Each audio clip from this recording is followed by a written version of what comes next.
Albert Machigov, diplômé de l'Université technique pétrole d'État de Grozny, en collaboration avec un ancien camarade de classe Magomed Selimov, a breveté en 2013 une méthode d'extraction d'hydrogène de gaz dans des conditions marines à l'aide d'un dispositif spécial. L'installation est un collecteur de gaz en forme de cône constitué d'un polymère renforcé à deux couches. De tels entonnoirs en polymère, pièges à méthane, sont des millions de fois moins chers que les plateformes de forage offshore.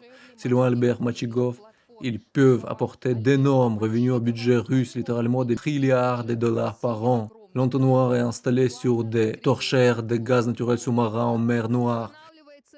Il y en a plus de 6500.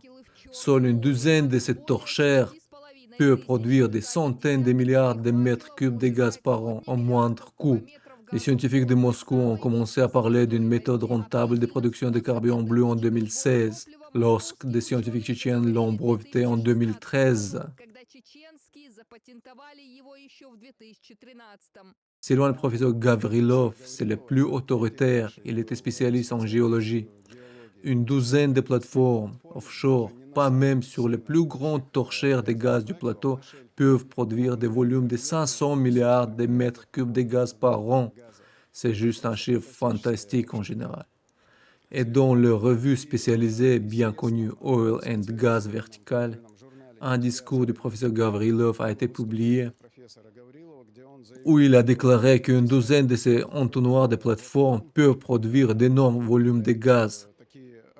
Lorsque nous avons breveté notre construction en 2013, nous ne savions pas encore quels étaient le débit, car ces sujets n'ont été pas explorés.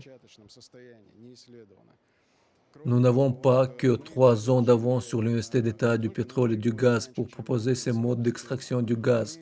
Nous y avons offert un tel détail que nous avons relevé cette conception d'un entonnoir en polymère au-dessus du fond. Les scientifiques ont proposé non seulement une nouvelle méthode de production des gaz, mais ont également résolu le problème de la filtration naturelle des gaz sous-marins à partir des sulfures d'hydrogène. Et cela permet de façon naturelle de réaliser une filtration naturelle à partir de l'hydrogène sulfuré. L'élimination du sulfure d'hydrogène est un problème très compliqué. Cependant, c'est très facilement résoluble. Nous avons juste besoin d'un soutien administratif de la part des autorités dans ce développement à caractère mondial. Nous avons donc besoin de soutien à cet égard. Le développement scientifique et technique des scientifiques tchétchènes, s'il se concrétise, améliorera la situation socio-économique non seulement dans les régions, mais dans tout le pays.